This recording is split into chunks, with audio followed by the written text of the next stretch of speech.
Ever since I was a kid, I've always had an uneasy feeling about Mr. Jacobs, the neighbor who lived next door. He was around 60 with a bald patch that stood in stark contrast to his unkempt beard and mustache. Our neighborhood was quiet and ordinary, but Mr. Jacobs, he was a mystery wrapped in an enigma. I remember the first time I sensed something was off. I was 9, playing in our backyard on a scorching summer day. Mr. Jacobs was in his shed, the door ajar, the small window at the top open. A foul chemical smell wafted through the air, seeping out of the shed. It was an odor that I couldn't place, but it made me feel sick to my stomach. I couldn't fathom how he could stand to be in that sweltering shed, which must have felt like a greenhouse. A couple of years later, another incident solidified my unease. I was out front with friends, riding bikes and goofing around when Mr. Jacobs appeared. He asked if we wanted to see something cool. Naively curious, we followed him to his shed. The inside of that shed was like a chamber of horrors. Jars lined the shelves, each containing animals, turtles, mice, even a small cat, all preserved in some unknown solution. Alongside them were taxidermied animals, their lifeless eyes staring back at us. Mr. Jacobs seemed proud of his collection, eagerly showing us each specimen. As a kid, I thought maybe he was just a man with a morbid hobby, nothing more. But as I grew older, I began to notice more disturbing things. I would often see Mr. Jacobs meeting people late at night in front of his house. They would hand him a live dog or cat, and in return he'd give them cash. It was a clandestine exchange that filled me with horror. The realization hit me like a ton of bricks. Was Mr. Jacobs killing these animals and then turning them into his grotesque displays? The thought sickened me. The pets he had shown us in his shed, the ones I had assumed were already dead, could they have been stolen? Living creatures that he had callously ended for his twisted hobby? I grappled with what to do. As a kid, I felt powerless, unsure of whom to turn to or whether my suspicions were even valid. Fear and uncertainty kept me silent. I often lay awake at night, the images of those jarred animals haunting my dreams. Years passed, and I tried to push those memories to the back of my mind, but they lingered, a dark shadow that followed me through my teenage years. Mr. Jacobs remained a fixture in the neighborhood, his presence a constant reminder of the secrets that might be lurking next door. One night, my curiosity and fear got the better of me. I decided to peek into Mr. Jacobs's yard. I crept to the fence that separated our properties and peered through a gap in the wood. The shed was there, as ominous as ever. I could see shapes moving inside. Mr. Jacobs hunched over a table, working on something I couldn't quite see. My heart raced and a cold sweat broke out across my forehead. I wanted to run, to scream, to do something, but I was paralyzed. It was then that I realized the true horror of what might be happening just a few feet from where I slept every night. The next morning I mustered the courage to talk to my parents about Mr. Jacobs. I told them everything. The shed, the jars, the late-night exchanges. I could see the concern in their eyes, but there was also hesitation. Mr. Jacobs was a long-time resident, a seemingly harmless old man. My parents promised to keep an eye on the situation, but days turned into weeks, and nothing changed. Mr. Jacobs continued his nocturnal activities, and I felt increasingly helpless. It wasn't until a few months later that something finally happened. Police cars pulled up in front of Mr. Jacobs' house. Officers went inside, and soon after, they emerged with him in handcuffs. They carried boxes and bags from the shed, evidence of his ghastly hobby. The neighborhood was abuzz with the news. Mr. Jacobs had been arrested for animal cruelty and possession of stolen property. It turned out that many of the animals had indeed been pets, snatched from their homes for his twisted purposes. As I watched Mr. Jacobs being taken away, a mix of relief and guilt washed over me. Relief that his reign of terror was over, but guilt that I hadn't spoken up sooner. Maybe I could have saved some of those animals, could have put an end to his sickening hobby. The incident left a deep scar, a reminder of the evil that can hide in plain sight. I often wonder about the signs I missed, the things I chose to ignore. Mr. Jacobs, the creepy neighbor from my childhood, remains a haunting figure in my memories, a symbol of the darkness that lurked next door. Now, as an adult, I look back on those days with a sense of clarity. I understand the importance of speaking up, of not turning a blind eye to the things that seem off. But the memories of Mr. Jacobs and his shed of horrors will forever be etched in my mind, a chilling chapter from my past that serves as a stark reminder of the cruelty that humans are capable of.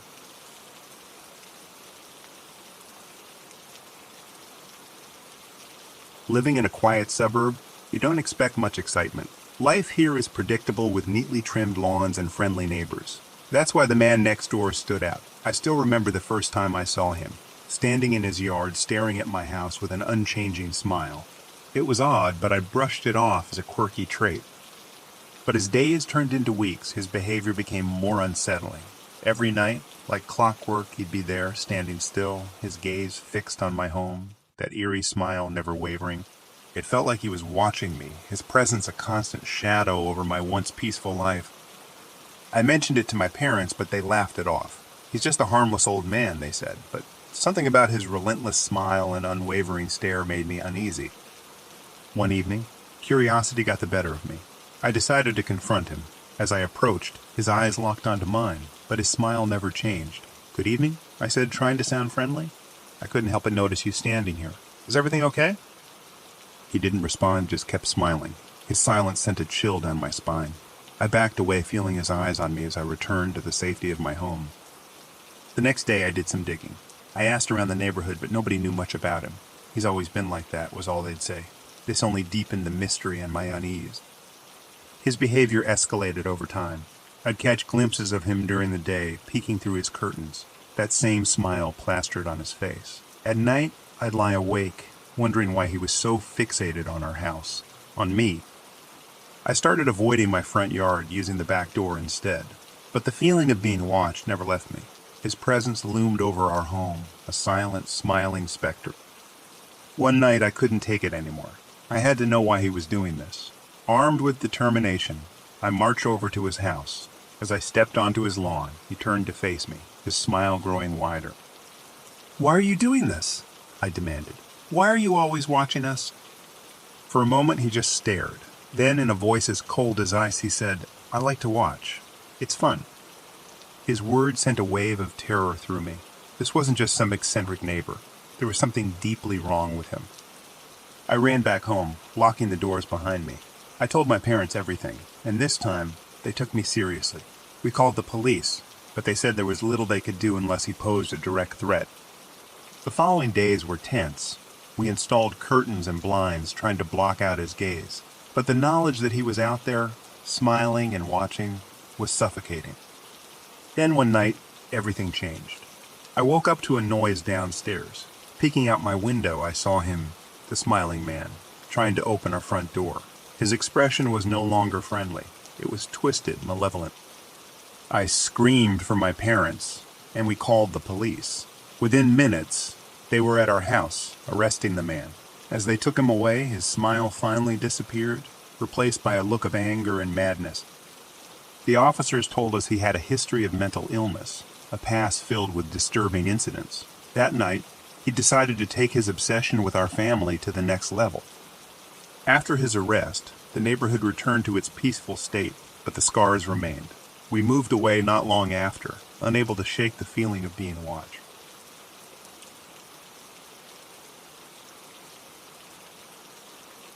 I used to have a neighbor who I affectionately referred to as batshit crazy. Shortly after I had moved in, she began doing renovations on her home. Instead of renting a dumpster like a normal person would, she began piling the waste on her front lawn. When there was no more room, she started piling the waste on my lawn, subsequently blocking the entrance to my apartment. I knocked on the door and asked her to move the junk, to which I was informed that she would not, because she had nowhere to put it. So I spent the next 3 hours of my life piling bits of drywall into her driveway. She called the police on me for trespassing. Nothing came of that. For the next week every day, I would come home to mountains of junk in my entranceway. I called by law enforcement repeatedly. They sent warning after warning, and finally, after about 2 weeks, fined her and cleaned it up at her expense. I thought the battle was won. That was until for the next few weeks when I would come home to a mountain of human shit on the stairs leading to my place. So I installed camera, printed a still of her shitting on my stairs, and taped it to her door. That finally stopped her. She had a partially enclosed front porch with a locking door on it.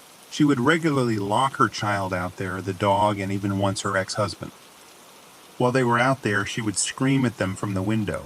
This happened in all weather, at all hours. Out of concern, I have called the cops, CPS, and animal control for several of the incidents. The woman was a lunatic.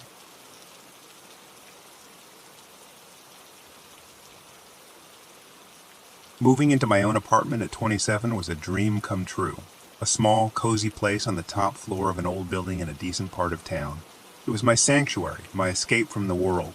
But that sense of peace didn't last long, thanks to Mr. Thompson, my downstairs neighbor. Mr. Thompson was around 60, with a white beard and a bald head, a man who kept to himself. I'd see him occasionally in the hallway, offering a polite nod which he barely returned. Everything seemed normal until that first knock on my door. It was late at night, and I was startled to find him standing there, his expression one of annoyance. He complained about the noise, claiming he could hear me stomping around. I was taken aback. I wasn't particularly loud, but I apologized and promised to be more mindful. For the next few days, I tread lightly, conscious of every step, but it wasn't enough.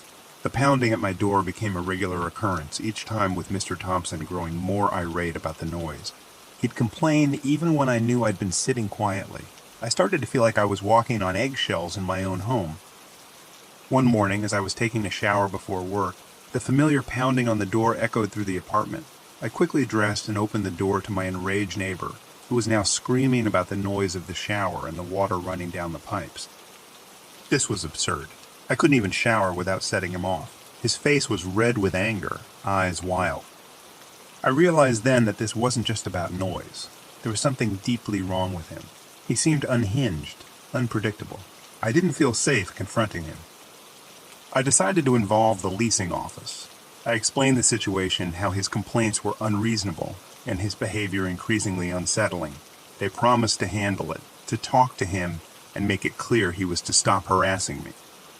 For a while, things seemed to improve. The knock stopped, and I started to relax again, but Mr. Thompson's presence loomed over me like a dark cloud. Whenever I saw him around the complex, he would stare at me with a scowl, his eyes following me with a chilling intensity. I tried once to greet him, but he just glared and moved past me. I couldn't shake the feeling of being watched, of being monitored in my own home. I started to dread coming back to the apartment, the place that was once my refuge, now a source of anxiety. As my lease drew to a close, I made a decision.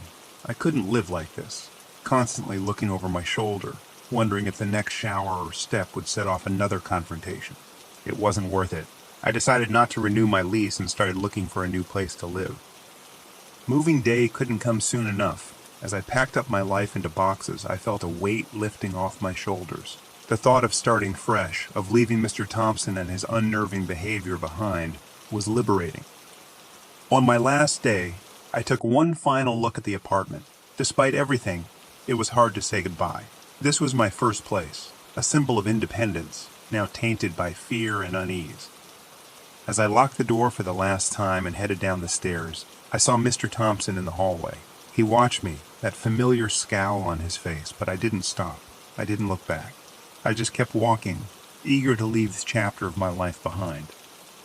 I got into my car, taking a deep breath, feeling the sun on my face. I drove away from the building, away from Mr. Thompson and the oppressive atmosphere of the apartment. I don't know what prompted Mr. Thompson's behavior, why he fixated on me and the sounds of my daily life. Maybe it was loneliness, paranoia, or something darker. But one thing was clear. Some people carry with them a darkness that can't be reasoned with.